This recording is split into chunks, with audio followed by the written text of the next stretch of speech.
சாகித்ய அகாடமி விருது பெற்ற எழுத்தாளர் பூமணியின் மறைவு தமிழ் இலக்கியத்திற்கு பேரிழப்பு என எழுத்தாளரும் அவரது உறவினருமான சோ தர்மன் தெரிவித்துள்ளார்.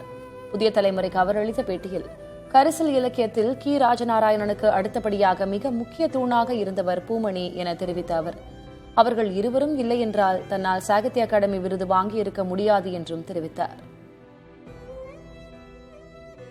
என்ன எழுத்தாளன் ஆக்கியதில் பெரும் பங்கு கீராவுக்கும் அவருக்கும் உண்டு.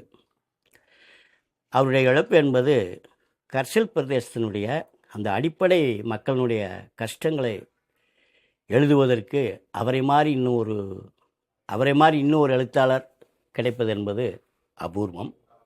மொத்தத்திலே ஒரு நல்ல ஒரு படைப்பாளியை, ஒரு காத்திரமான படைப்பாளியை, விளிம்பு நிலை மக்களின், தாழ்த்தப்பட்ட மக்களின், வறுமையில் வாடக்கூடிய மக்களினுடைய எழுத்துக்களை தன்னுடைய சிறுகதைகள், நாவல்களிலே பதிவு செய்த ஒரு மகா கலைஞனை தமிழ் இலக்கிய உலகம் இழந்து விட்டது.